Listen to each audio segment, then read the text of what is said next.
Praise the Lord. ஹல்லேலூயா. கரங்களை உயர்த்தி ஒரு ஹல்லேலூயா சொல்லுங்கள்.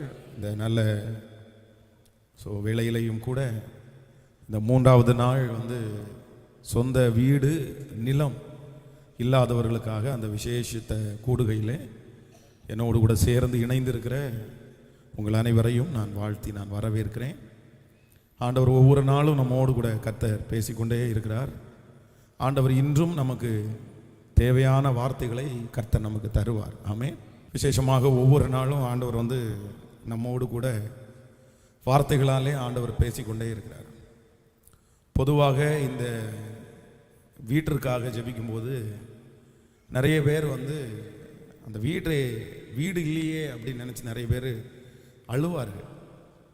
ஏன் அப்படின்னா சொந்த வீடு இல்லாதவர்கள் அவ்வளோ பாடுகளை சுமக்கிறாங்க.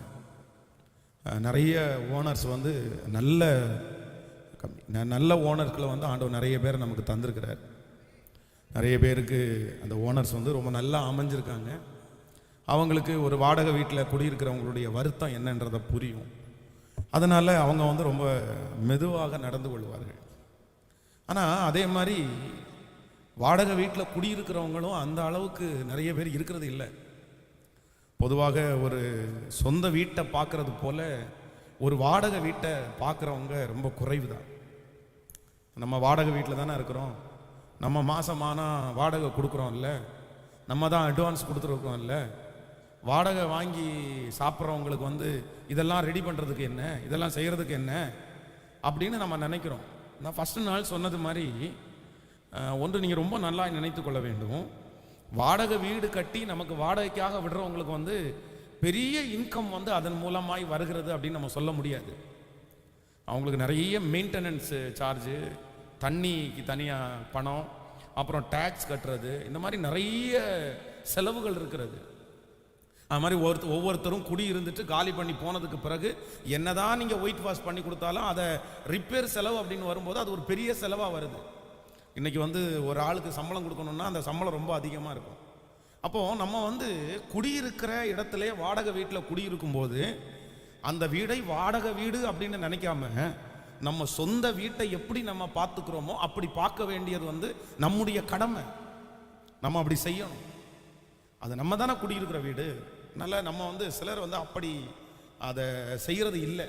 சொந்த வீடு மாதிரி ஏனோ தானோன்னு போட்டு சிலர் பார்த்தீங்க அப்படின்னா யூஸ் பண்ணுற பாத்ரூம் டைல்ஸ் எல்லாம் பார்த்தீங்கன்னா ரொம்ப அழுக்காக இருக்கும். ஏன் அப்படின்னா அதை கழுவவே மாட்டாங்க. ஏன் கழுவ மாட்டாங்கன்னா வாடகை வீடு தானே, எதுக்கெடுத்தாலும் வாடகை வீடு தானே, அடைச்சா அடைச்சிட்டு போகுது, இருந்தால் இருந்துட்டு போகுது, அப்படி உடஞ்சா உடஞ்சிட்டு போகுது அப்படின்னு நம்ம நினச்சோன்னா ஒரு சிம்பிளான ஒரு வேலையில் அதை முடிக்கலாம். ஆனால் நம்ம அதை முடிக்க மாட்டோம். பொதுவாக இந்த ரோட்டு ஓரத்தில் இருக்கிற குழாய் பைப்பு பார்த்தீங்க அப்படின்னா எப்போவுமே திறந்தே கிடக்கும் பாருங்கள். அது பாட்டுக்கு தண்ணி ஊற்றிட்டே இருக்கும். காலையில் நான்லாம் இந்த ப்ரேயர் முடிச்சுட்டு இங்கே வீடு இருக்கும்போது நடந்து போனேன் அப்படின்னு சொன்னால், நான் நடந்து போகிற இடத்துல கிட்டத்தட்ட ஒரு 6 பைப்பு வரும். அந்த 6 கவர்மெண்ட்டுடைய 6 பைப்பு சென்டர் இருக்குது. அதை ஒவ்வொரு இடத்துலையும் இப்போ பார்த்தீங்க அப்படின்னா அந்த குடத்தை வச்சுருப்பாங்க. அந்த குடத்தில் தண்ணி அப்படியே நிரம்பி வழியும். நம்ம போய் ஆஃப் பண்ணிவிட்டு ஒன்றுன்னா இங்கேருந்து ப்ரேயர் முடிச்சுட்டு போகும்போது ஆஃப் பண்ணிட்டு போகிறது தான் வழக்கம். சில நாட்களெல்லாம் பிடிச்சி சத்தம் போட்டு விட்டுருவேன் நான், என்ன இப்படி பண்ணிட்டு இருக்கிறீங்க அப்படின்னு. சிலர் பாருங்களேன், பெரிய ஓசை எடுத்து கொண்டு அதில் சொருகிட்டு எங்கெங்கேயோ அடிச்சுட்டு இருப்பாங்க, அங்கெல்லாம் அடிப்பாங்க. ஏன் அப்படின்னா அது இனாமா கிடக்கிற தண்ணி தானே, அந்த தண்ணியை வேஸ்ட் பண்ணலாம் அப்படின்னு. பாத்திரம் கழுவுறதும் அப்படிதான். நிறைய பேர் தண்ணியை அப்படியே ரொம்ப செலவு பண்ணுவாங்க. ஏன் அப்படின்னா அந்த தண்ணிக்கு காசு. அதே அவங்க வீட்டிலையா இருந்தால் அந்த தண்ணியை பார்த்து செலவு பண்ணுவாங்க. எங்களுக்கு ஒரு வாத்தியார் இருந்தார். அந்த வாத்தியார் 1 டம்ளர் தண்ணியில் குடிச்சிருவாரு, கை கழுவிடுவார், பாத்திரம் கழுவிடுவார். அவர் அவ்வளோ கஞ்சம் தண்ணியில். அப்படி அந்த அளவுக்கெல்லாம் கஞ்சம் பார்க்க வேண்டிய அவசியம் இல்லை. அது எப்படி பண்ணுறாருன்னு எங்களுக்கு தெரில. எங்களுக்கு சொல்லுவார், நான் ஒரே டம்ளர் தண்ணியில் எல்லா வேலையும் முடிச்சிட்டேன் அப்படின்னாரு. எப்படி முடிச்சாருன்னு தெரில, ஆனால் அவர் அப்படி சொல்லுவார். அப்போ அந்த நம்முடைய சொந்த வீட்டுக்கு நம்ம ரொம்ப கஞ்சத்தனம் பண்ணி செலவு பண்ணுற மாதிரி வாடகை வீட்டு அப்படின்னு நினச்சி நம்ம பண்ணக்கூடாது. எப்பவுமே ஆண்டவருடைய பிள்ளைகள் வேதம் சொல்கிறது, கொஞ்சத்தில் நீ உண்மையாக இருந்தாய் அநேகத்தின் மேலே நான் உன்னை என்ன வைப்பேன் அப்படின்னா அதிகாரியாக வைப்பேன். அதனால் கர்த்தர் உங்களுக்கு கொடுத்துருக்கிற வாடகை வீட்டில் நீங்கள் அநியாயக்காரனாக இருந்தால் பரவாயில்ல. ஆனால் நீங்கள் முடிஞ்ச வரைக்கும் நீங்கள் எப்படி இருங்க அப்படின்னா உங்கள் சொந்த வீட்டை போல அதை முடிஞ்ச வரைக்கும் நீங்கள் பார்த்துட்டீங்க அப்படின்னா நான் நம்புகிறேன் உங்களுடைய அந்த உண்மையை கர்த்தர் பார்த்து கண்டிப்பாக உங்களை ஆசீர்வதிக்காமல் போகவே மாட்டார். அவர்கள் பார்க்குறாரோ இல்லையோ, ஓனர் பார்க்குறாங்களோ இல்லையோ, நான் என்ன நம்புகிறேன் அப்படின்னா கர்த்தர் பார்க்குறார். ஒரு வீட்டில் வந்து அந்த ஓனர் வந்து வாடகை போகும்போது சண்டை போட்ட உடனே அந்த வீட்டை காலி பண்ணும்போது இவ்வளோ குப்பை, அந்த குப்பையை எடுத்து மெயினாக செப்டி டேங்கு லைன் ஒன்று போகுது பாருங்களேன், அதில் போட்டு அடைச்சிட்டு இருக்காங்க. உள்ளுக்குள்ள குத்தி உள்ள அடைச்சி ஒரு ஹேய் என்ன இப்படி பண்ணிட்டு இருக்கீங்கன்னு அந்த பையனை பார்த்து கேட்டால் சொல்கிறாங்க, ரொம்ப ஓவராக பண்ணா ஓனரு, அதனால அது ஒன்று பண்ணணும்னு நினச்சேன் நான், அதனால இந்த குப்பையெல்லாம் உள்ள தள்ளுனா டாய்லெட்லேருந்து போகிற அந்த தண்ணியெல்லாம் என்ன பண்ணாது, போகாது, அவன் சாகட்டும், அவன் நல்லா உடச்சி ரிப்பேர் பார்க்கட்டும், எங்களை அப்படி திட்டினால இப்படி திட்டினால இப்படி பணம் வேணால. ஆடா பாவி மனுஷா, உன்னெல்லாம் கத்தரி எப்படியப்பா மன்னிப்பாரு. நமக்கு சில நேரங்களில் ரொம்ப அப்படி ஆயிடுச்சு அப்படின்னா நம்ம என்ன பண்ணோம், பழி வாங்குறதுல இறங்கிடுவோம். நீ அப்படி தானே பண்ணுற, நான் பாரு பழி வாங்குற ஒன்று இல்லை. ஆண்டவர் சொல்கிறாரு பழி வாங்குதல் நமக்குரியது அல்ல. அது யாருக்குரியது அப்படின்னா கர்த்தருக்குரியது. சரி, என்னமோ நம்ம ஜெபிக்கிறதுக்காக அவங்க அந்த மாதிரி செஞ்சுட்டாங்க. ஆனால் நம்ம ஒரு நாள் அப்படிப்பட்ட காரியத்தை என்ன பண்ணக்கூடாதுன்னா செய்யவே கூடாது. அப்போ ஆண்டவருடைய பிள்ளைகள் ரொம்ப கவனமாக இருக்க வேண்டியது என்னன்னா, வாடகை வீட்டில் இருந்தால் கூட அந்த வீட்டை நீங்கள் எப்படி தான் பார்த்துக்கணும் அப்படின்னா சொந்த வீடு மாதிரி நீங்கள் வச்சுக்கணும். ஆமென். இதற்கு ஒரு பெரிய ஒரு சாட்சி ஒன்று இருக்கிறது. என்னுடைய வாழ்க்கையில் மறக்க முடியாத ஒரு சாட்சி. ஒரு எப்படியும் வந்து ஒரு 10 ஆண்டுகள் இருக்கும். 10 ஆண்டுகளுக்கு முன்பாக இந்த சிவானந்தா காலனியில் ஒரு டாக்டர், அந்த டாக்டருக்கு கீழே ஒரு சின்ன அந்த கிளினிக்கில் அந்த தொடச்சி கூட்டி வேலை பார்க்குற ஒரு சிஸ்டர், அவங்க நம்ம சர்ச்சுக்கு வந்துட்டு இருந்தாங்க. அப்போ ஒரு நாள் வந்து என்னை வருந்தி கூப்பிட்டாங்க, பாஸ்டர் எங்கள் வீட்டுக்கு வந்து ஒரு நாள் நீங்கள் ஜெபம் பண்ணணும் அப்படின்னு சொன்னாங்க.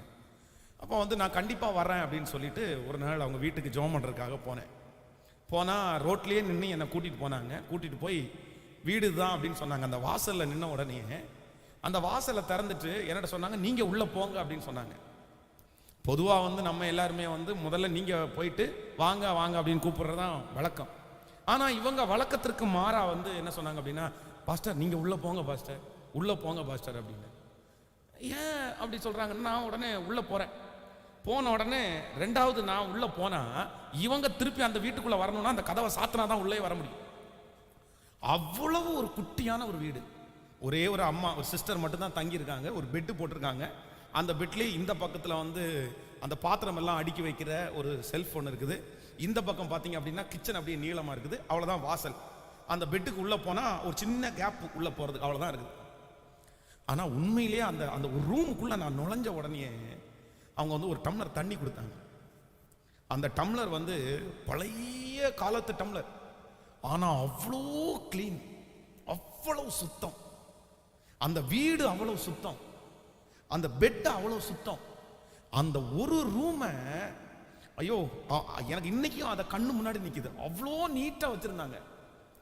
நம்ம சிலருடைய வீட்டில் வந்து இந்த தண்ணி வாங்கி குடிக்க முடியாது. வீட்டில் செம்பில் தண்ணி கொடுப்பாங்க பாருங்க, அந்த செம்பம் வாயில் வச்சா கவுச்சு வாசம் அடிக்கும். எடுத்துகிட்டு போமா, நீ வேற இருக்கிற ஏற்கனவே ஓமட்டிட்டு வருது, அதுக்கப்புறம் நீ வேற வாந்தி எடுக்க வச்சுக்க போல தெரியுது அப்படின்னு நம்ம திட்டுற அளவுக்கு இருக்கும் அது. அப்போது ஆனால் அந்த வீடு பார்த்தீங்க அப்படின்னா அவ்வளோ சுத்தமாக, அவ்வளோ க்ளீனாக. உடனே எனக்கு ஜெபம் பண்ணுறதுக்கே ஆசையாக இருந்துச்சு. அவன் வீட்டுக்கு நான் ரொம்ப நேரம் ஜெபம் பண்ணி ஆசையாக. அப்போ நான் சொன்னேன், ஆண்டவரே இந்த ஒரு சின்ன ரூமை இந்த சிஸ்டர் எவ்வளோ அழகாக எவ்வளோ நீட்டாக வச்சுருக்குறாங்க, அதனால ஒன்று பண்ணுங்க ஆண்டவரே, இவங்களுக்கு ஒரு சொந்த வீட்டை கொடுத்தா இவங்க ரொம்ப நல்லா வச்சுக்குவாங்க நான் நம்புகிறேன். ஒரு சொந்த வீடை கொடுங்க ஆண்டவரேன்னு ஜெபம் பண்ணுறேன். எண்ணி ஒரு 4 வருஷம் ஆகலை, திரும்பி கூப்பிட்டாங்க. ஒரு சாட்சி இருக்குது அப்படின்னு சொன்னாங்க. என்ன சாட்சி அப்படின்னா, அவங்க அம்மாவுடைய ஒரு பழைய வீடு ஒன்று கேஸ் நடந்துகிட்டே இருந்திருக்கு. அது கிடைக்காதுன்னு இவங்க கன்ஃபார்ம் பண்ணிட்டாங்க. இனி அந்த வீடு நமக்கு கிடைக்காது அப்படின்னு சொல்லி அதை விட்டுட்டாங்க. அதை யோசிக்கிறதே விட்டுட்டாங்க. திடீர்னு பார்த்தா அந்த வீடு இவங்க பக்கத்தில் சாங்ஷன் ஆகி, அந்த அம்மா புருஷன் இல்லாமல் நீ மட்டும்தாம்மா இருக்கிற, என் பையன் குடும்பத்தோட இருக்கிறான், அதனால அந்த வீட்டை நான் பையனுக்கு கொடுக்கல உனக்கு கொடுக்குறேன்னு சொல்லி 35 லட்சம் ரூபா வீட்டை அந்த அம்மாவுடைய பேருக்கு எழுதி வச்சுட்டாங்க. அவங்க சொன்னாங்க, பாஸ்டர் நீ ஜெபம் பண்ணீங்கல்ல, ஆண்டவர் எனக்கு வந்து சொந்தமான ஒரு வீட்டை நான் காசே கொடுத்து வாங்காம ஃப்ரீயாக கொடுத்தாருங்க அப்படின்னு சொன்னாங்க. அப்போ நம்முடைய ஆண்டவர் வந்து ஜீவிக்கிறார். நம்முடைய பிரயாசத்தை கர்த்தர் பார்க்கிறார். ஆமென். ஆண்டவர் அதுல ரொம்ப கவனம் உள்ளவர். நீங்க என்ன செஞ்சாலும், எந்த காரியத்தை தம்முடைய நாமத்திற்காய் காண்பித்த அன்புள்ள பிரயாசத்தை மறந்து விடுவதற்கு அவர் அநீதி உள்ள தேவன் அல்ல. நம்ம கையில கர்த்தர் கொடுத்ததை நம்ம நல்லா வைக்கணும், அதை பெருக பண்ணணும் அப்படின்றதுல ஆண்டவர் ரொம்ப கவனமா இருக்கிறாரு. அதான் 5 தாலந்து ஒருத்தனுடைய கையில கிடைச்சிச்சு அப்படின்னா இன்னொரு 5 தாலந்து அவன் பண்ணிட்டான்னா அவனை பார்த்தா ஆண்டவர் என்ன சொல்றாருன்னா, உண்மையும் உத்தமமும் உள்ள ஊழியக்காரனே, உன் எஜமானுடைய சந்தோஷத்துக்குள்ள நீ என்ன பண்ணு, பிரவேசிக்கணும். நீ அவனை பார்த்து சொல்றாரு, இவனுக்கு கொடுங்கப்பா, இன்னும் 5 கொடுங்கப்பா, இன்னும் அவன் சம்பாரிச்சது அவன் கையிலே கொடுத்துருங்கப்பா.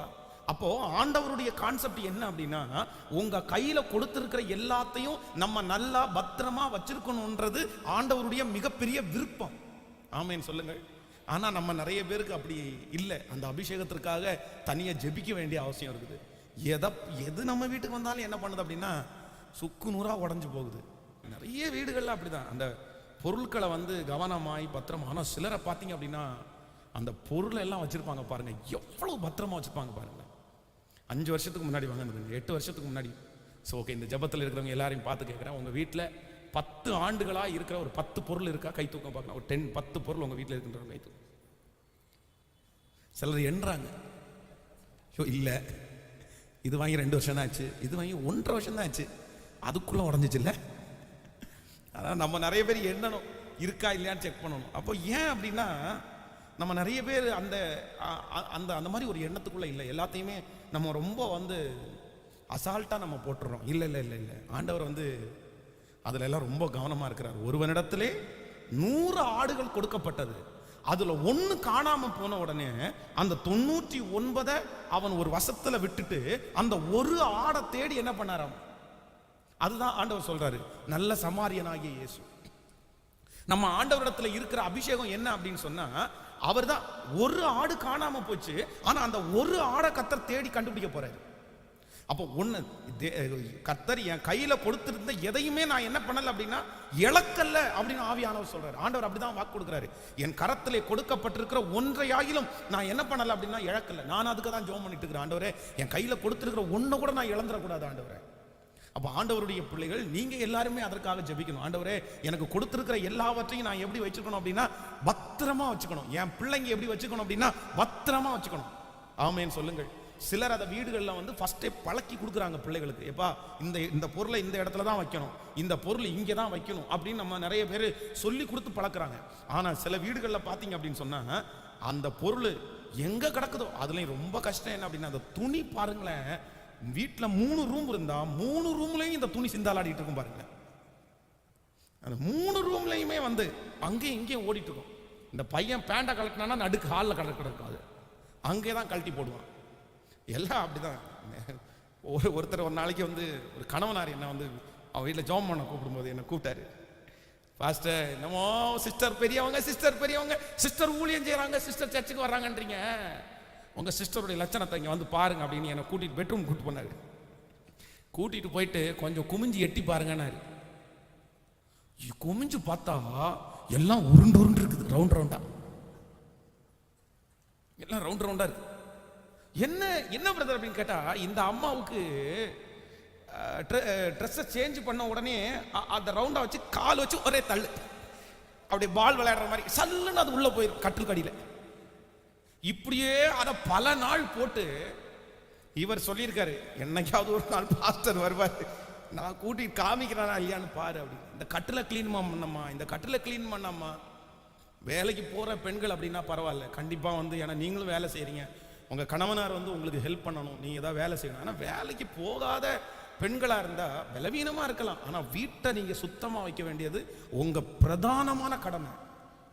வேலைக்கு போகிறவங்களுக்கு அப்படி நீங்கள் 2 பேரும் சேர்ந்து செய்யலாம்னு சொல்லுங்கள். ஆனால் வேலைக்கு போகலை அப்படின்னா உங்கள் வீட்டினுடைய வேலைகளை நீங்கள் தான் பார்க்கணும். அது எவ்வளோ பெரிய கஷ்டம். நிறைய பேர் போய் பாருங்கள், கட்டில் அடியில் எல்லாம் போய் கையை வச்சு பாருங்கள், அவ்வளோதான். வீசிங் வராதவங்களுக்கும் வீசிங் வந்துடும், இழுப்பு வியாதி வரும் சில. ஏன்னா அவ்வளோ டஸ்ட்டு, அந்த ஜன்னல்லாம் டஸ்ட்டு, அதெல்லாம் நம்ம கவனிக்கிறதே இல்லை. நான் ஏன் இதெல்லாம் சொல்கிறேன் அப்படின்னு சொன்னால், இது எல்லாம் தான் ஆண்டவர் எல்லாம் ஒழுங்கும் கிரமமுமா இருக்க கடவுது.